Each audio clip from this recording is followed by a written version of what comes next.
So now understand, there is no significance to the trillions of lives on this planet. There's no significance to our lives in the belief of Jesus Christ, in the belief of God. That is no significance to us, belief or faith. So belief and faith does not determine, whether we're going to live or die. Plain and simple. You can believe in a book. You can believe in words. You can believe in whatever God that you want. Those beliefs, those religions, those faiths does not directly, affect our lives here. It has no real significance to us being alive on this planet. Now, the sun does. The existence of the sun does. The sun, in fact, as we know, is the reason why we can exist, the reason why life begins on this planet, the reason how life is created on this planet. We have to understand the true significance of the sun and the role that it plays on this planet and throughout, our solar system. It is very amazing when you begin to understand it. So we can go and look at it, on a plant life level. We understand photosynthesis. We understand how plants absorb the energy from the sun, and how, the chlorophyll in its leaves converts that energy into food for the plant, basically sugar. So you have basically chlorophyll A and chlorophyll B. They absorb photons and basically transfer that energy to the photosynthetic reaction center at basically a wavelength of 500 to 600 nanometers. So we know that it's basically on the color spectrum of green. So that's how we get, green plants. We can get into a whole thing with Osiris and the sun and all that, but we're going to do that in this video. But we understand that, without photosynthesis, without this process, we won't have healthy plants. We won't have food. We won't have vegetation or what have you. So this process is significant, and it deals with the sun. So when you have this process, you have the chlorophyll molecules, they become excited and they basically eject electrons. I talked about this in the human energy video on YouTube. So, when you have an ejection of electrons, you have the surface is going to become, or the chlorophyll will basically become positively charged.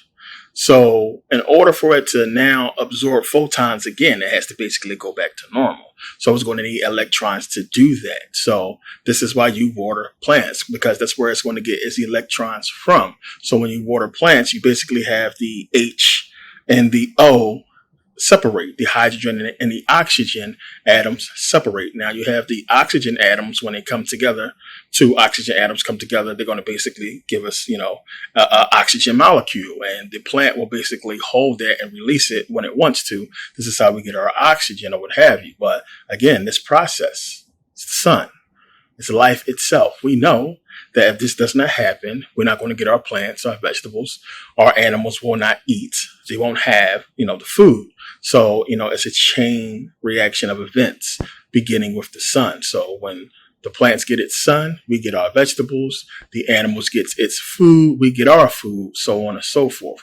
This is a powerful, thing that happens in nature, and it's normal, and it's significant to the life of everything on this planet.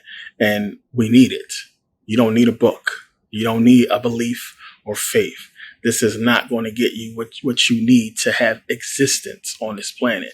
And this is what we have to think about. So when you go biblically into the book and you look at everything the book's talking about, it's not really giving you it's giving it to you, but in secret, as we know, it's not really giving you the true significance of the sun itself on human life, something that you cannot ignore. But when you understand the metaphor, we understand what it's talking about, which is Jesus. Now we understand the cycles that our sun takes place in. I mean, everything takes care of itself. We call it nature. It's a intelligence to the whole thing when you understand. So even when we look at the watering of plants, we understand with the sun, you have the rain cycle with the sun making it so hot. You have water vapor, and the vapor creates condensation, which creates rain clouds eventually, and we get rain, which that rain will, of course, give the plants the electrons that they lose from the chlorophyll or what have you, having their explosion of electrons. They get their electrons back, and then you have the process, so on and so forth, of the plants having a sustained life because of water, us having a sustained life because of water, animals, or what have you, and it's a cycle that works. It's just an intelligence to the whole thing that you really have to understand. And it's amazing because it's all because of the sun. This is something that is important to understand when you begin to look at the reason why the ancients really revere the sun and why we see so much so-called sun worship in the ancient world, because this was huge. The crazy thing is they understood this. They understood all of this, even on a molecular level. How, of course, we do not know. But it's amazing that they knew it and that they wrote about it and, talked about it, and they understood the process and many other processes that the sun takes place in. So now we also understand about us as humans. We absorb the sun. We create vitamin D because of the sun. Vitamin D is needed for calcium. It helps develop strong bones. So the more exposure you have to the sun, the more vitamin D is created. This is why you see a lot of people with suntan, because if you let the sun be absorbed through your back, you get more creation of vitamin D because of that. Now, when you guys go and study this, you'll see them talk about how fair-skinned people, they absorb or create vitamin D faster than dark-skinned people. And that's for them to basically put out there that we don't want, fair-skinned people or, white people absorbing the sun as long as black people can, because they will, of course, get skin cancer and melanoma. We won't. We won't have that problem. We can get burned, but we can't get no skin cancers and the stuff they be getting because of the sun. So now, people, here's the big question you have to ask yourself. We look at the process and we understand, one, you have the sun that's given life to the plants. Because the plants have this life because of the sun, animals are able to basically eat, survive, live, or what have you. We know we get our energy from our food. We know we eat these plants. We have the same process to where we get energy from this food. If we don't eat, we will die. We will literally starve to death. If we don't drink, we will die. We will literally basically die of dehydration. This is something you got to look at. What's keeping us alive? The sun, right? So now, question is, if we are infinite beings, if we have a soul, an immortal soul with infinite energy, why is it that we cannot simply sustain ourselves with our own energy? Think about that. We need the sun. If we don't eat and absorb that sun's energy, we can't sustain this human form and we'll die. But we have this infinite energy that we know exists inside of us that we call a soul, that has unlimited energy that we should be able to tap into and heal ourselves with our own energy. Why is that not possible? Now, I've got this question before from a lot of smart people who figured it out. And, basically I hint on it in a few videos if you really understand what I'm saying. But what you got to understand, and to answer the questions, you have to understand that it's because we have to rely on the sun because of our symbiotic relationship to the material. We are indeed spiritual beings, but we have a symbiotic relationship with the material world. Plain and simple. We need each other to exist. So just like we can't exist without this energy from the sun, our human bodies can't exist without us. So you have that one, the material us needs the spiritual us in order to exist. And we need what? The material in order to exist here. So if we want to exist in the physical world as spiritual beings, we need physical flesh. In order to sustain physical flesh, it needs energy to be animated. So if we want this body to be animated, we need this energy. Now, you also have to understand that, when you are eating and converting this energy into more energy, it's almost like the recharging of the energy that you have. You're recharging it because we don't have that direct contact to the sun, or at least we forget how to directly charge this energy. So we have almost like a, portable battery, basically within us, to where we can charge it for a certain amount of time and basically have energy, that we need. So if you have the right energy within you, then you can go ahead and use that energy to go ahead and keep you energized. So this goes to a lot of stuff, especially food. When you think about if you go out and you eat, junk food all the time, and that's the energy that you are now about to convert into energy for your physical self. So if you're constantly eating junk food and everything, you're going to gain weight, and you're going to wake up in the morning, you're going to have, indigestion or heartburn or what have you, depending on the health that you are in, at the moment. But if you're not in good health, what's going to eventually happen? You're going to be converting bad energy, plain and simple. So you're going to wake up and you're not going to feel as refreshed as a person who ate a salad, all that, who ate light meat, who didn't, gorge on junk food or what have you. They're going to wake up with more cleaner energy. They're going to be more energized. You're going to wake up over time with bad energy. So this is negative energy you're absorbing into yourself, and there's a lot that go with that. So you have to look at that, understand that relationship of, good, clean energy versus bad energy, so on and so forth. But it's due to the symbiotic relationship that we have with the material as spiritual beings, that we need each other to exist. So we don't have full access of our power, as I talk about, with the subconscious basically locking away, everything that we need to be, complete, one. So because of this, and we're going to get into this a little bit later, it's going to make a lot more sense. Trust me. Because of this, we have this semi-relationship with the sun that's going to make a lot more sense as we go along. But it's because of this symbiotic relationship that we have with material that we need the sun to basically give us the energy to help us stay on the physical plane. And in turn, the material can survive. It can live. It can go on and complete its agenda. So there's an intelligence in all of this that you're going to begin to see as we go along. And it's amazing. So really, it's all part of the dualistic nature that makes up us. And it's one of the reasons why I say that material cannot be evil, because you have to understand the sun is God, plain and simple. It's God. If the sun is God, then it's capable of both good and evil, which we get from the sun, the creation of the material and the spiritual. It's dualistic in a sense, biblically. If you want to look at Satan as the material, as we talk about, God is the spiritual, as we talk about. But you have to understand, they can't both be evil. They can't both be good. There's a dualistic nature. So material is a must. We must master material. That's one of the purposes of us being here, to master material, to understand it, to not succumb to it, to not be ruled by it, but to master it, plain and simple, to basically have complete control over the material, which would be you. If you can't master yourself, your flesh, then you can't master nothing. The spiritual will not be accessible to you because you are bound by the material. So there is a yin yang, of course, a balance, as I talk about, that must be had. And people are not really talking about this because they don't really understand. But the significance of it goes back to the sun. And we got to understand how it plays a role in every facet of what we do and so many things. Plain and simple. It's the reason why the sun is revered.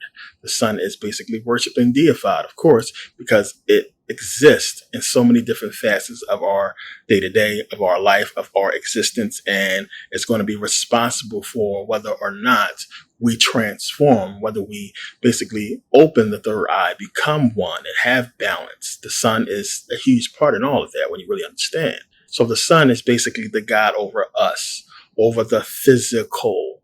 Plain and simple. We have this God that reigns over the physical world, over us being in this materialistic realm.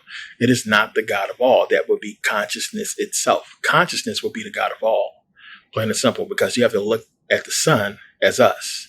The sun has a dualistic nature. The sun is material and energy, of course, like us. You have the sun being 75% hydrogen and 25% helium, and you have a small composition of various metals that makes up basically the mass of the sun. Small when you compare it, but compared to the earth, it's huge. So you have all these metals, material. You have the energy of the sun, the spiritual, what have you.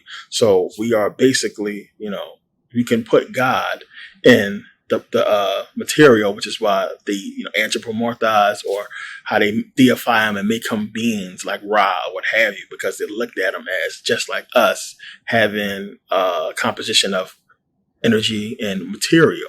So this is why you can make, God as a man, the sun as a man, or what have you, or God as Jesus, or so on and so forth, why they put him in that aspect as a being, because just like the sun, we are energy and material. So when we die, we have rebirth. when you understand the process, as I talk about, when we pass as this material spiritual being, there is a going away of the material. And if you are not, completely one, balanced, you come back. You have rebirth into this physical realm.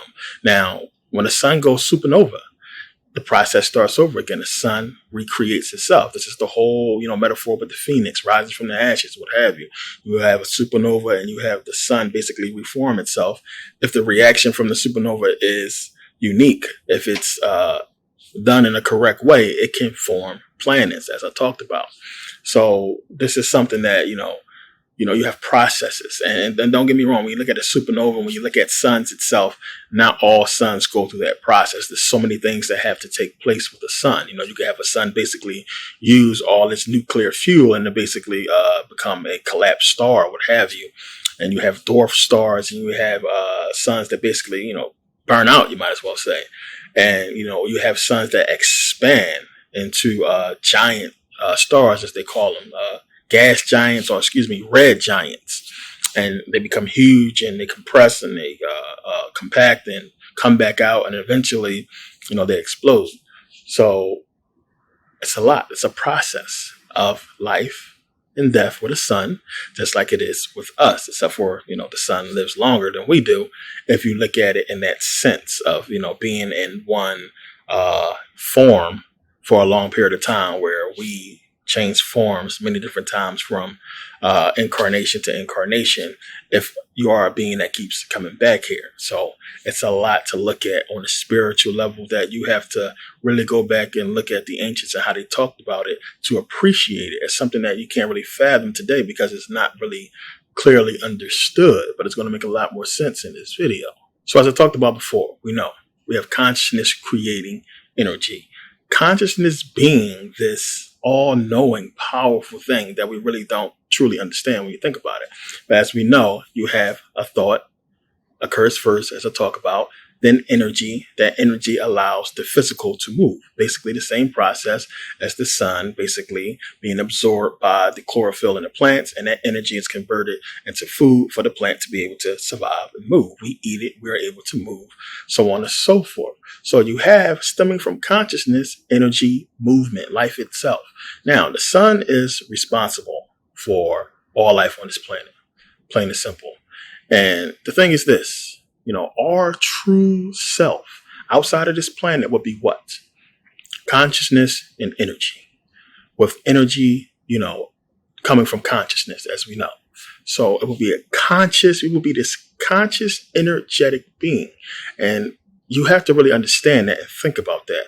Consciousness, and consciousness being an intelligence when you really get into it, which is why they use these words, and it's going to make sense in a second. So once consciousness and energy enters the body, it becomes subservient to the physical, plain and simple. It comes basically under the physical, because now this is the physical world that it's dealing with. Understanding that energy and consciousness is stronger than the physical, of course, because it's what's created, but it is basically bound by the material, by the body. And this is why. The thing is, you have the brain. The brain can be programmed, plain and simple. So the brain can be programmed in such a way that causes the consciousness to be out of the control of the subconscious and subservient, serving the programming instead of serving the subconscious. So in other words, if you brainwash somebody or program a person to go do something, I heard about the Manchurian Candidate and everything like that. You can program a person to, despite their free will and conscious thoughts or the powerful subconscious, the programming takes over and a person goes and acts out the programming without the intervening of the subconscious, which is supposed to be the rational part. So programming is crazy. So you have that physical programming that can take place that can basically control, the entire body. So the brain is a computer. It can be programmed, plain and simple. And this is how we understand, how we know that human life is different. It's special from all other life on this planet. And the main reason is because of our consciousness. But we can be programmed. And everything has been programmed, when you really understand, to seemingly do something on this planet specific to its species or what have you, vis-a-vis the way we act on this planet.